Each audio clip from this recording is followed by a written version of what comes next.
Hi there, Capricorns. Thanks so much for tuning in. I'm Astrogirl, and we're looking at April 4 through April 10.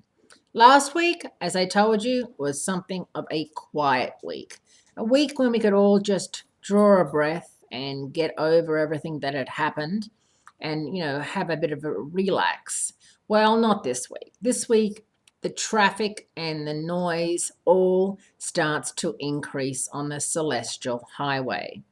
And the reason being is that Venus and Mercury are changing signs. Now, they're the two personal planets of the zodiac, the day to day planets, the planets that basically guide us through each day.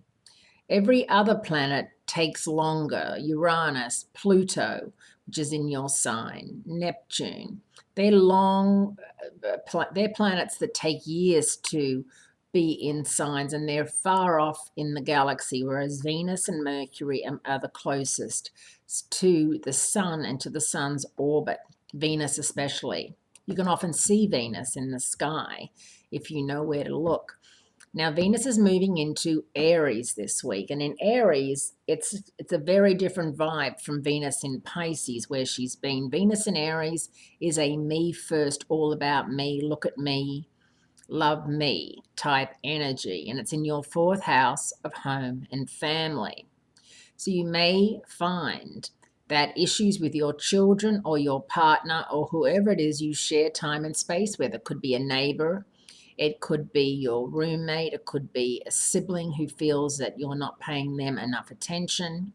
It could be your house, falling apart as you rush around and you go to work and you come home and you realize, wow, there's a whole lot of things that need doing in this house.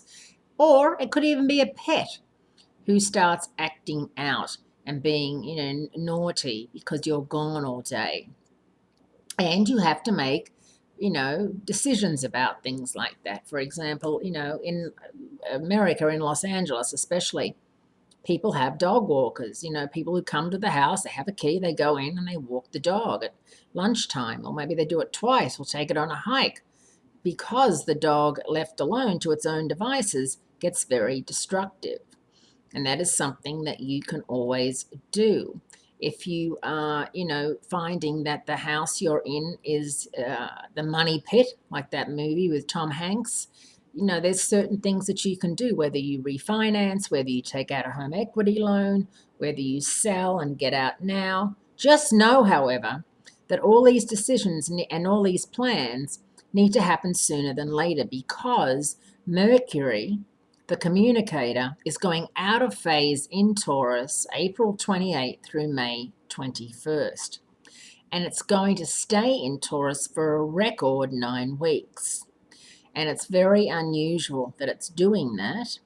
And it's staying in there during the retrograde period and then through June. So you really have to understand that Mercury, the communicator, is going to be in your self-fulfillment zone for a very long time. So ask for help, ask for favors, ask for loans to be repaid. Go to the bank, cap in hand, and ask. Just avoid the Mercury retrograde time, of course.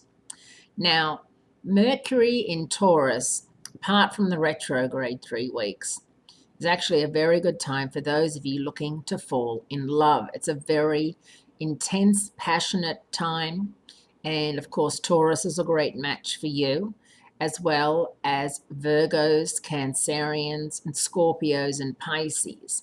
The other earth signs and the water signs, the elements are really fabulous. But just because I'm saying that doesn't mean that you might not meet an Aries or a Gemini that you flip over, and that's because of their chart, which obviously it's very hard for me to say.